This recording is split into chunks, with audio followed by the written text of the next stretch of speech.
Ne үшін ол кісі? Жоқ, шек емес, просто өзіне осы кісіге берген жадым да. Осы жазып шек. Немесе жеке көлік. Маған берсеңіз. Жоқ, маған берсеңіз, мен сіздің жеке басыңызды анықтауым керек. Электронды бар ғой, электронды бар ғой. Жоқ, ештеңе жоқ. Соткада бар ғой. Ештеңе жоқ дейсіз бе? Айтыңыз енді.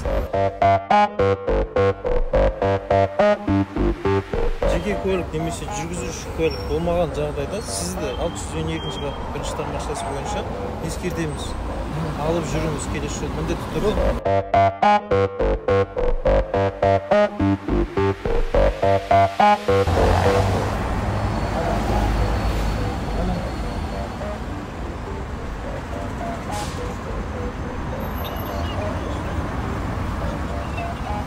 Аға, кімге қоңырау шалып жатсыз? Шүме, не шағам? Қалай шаруам жоқ? Сіз неге ол кісілерге телефон ұсынып тұрсыз? Шылаған жоқ, мен ең көрсетемін осы. Сіз ең көрсетіп қойдыңыз, біз көріп тұрмыз аға. Бұл кісіге көрсетемін да.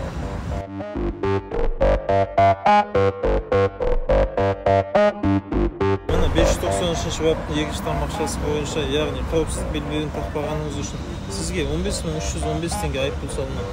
Үкімет тарапынан 7 күн ішінде тыңдасаңшы стаканса 7657 теңге 50 тиын бір аптада төлеуіңізге толықтай құқығыңыз бар. Сізге түсінікті ғой сіздің недеріңіз?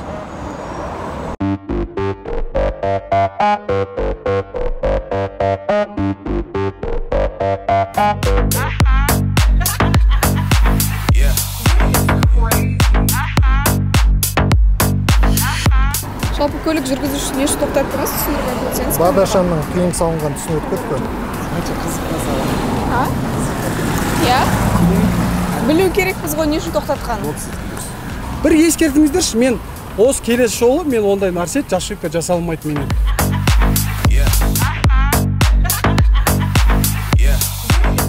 Қауіпсіздік бедеу болған жоқ. Бізде бейне бақылауымыз бар. Арнайы телевидениеге өздеріңіз үшін біздің өзіміздің бейне бақылауымыз бар. Сіз тоқтатқан себебіміз жаңа аталған әкімшілік кодекс бойынша талаптарды бұздыңыз. Яғни 593 бап қауіпсіздік белбеу тақпадыңыз.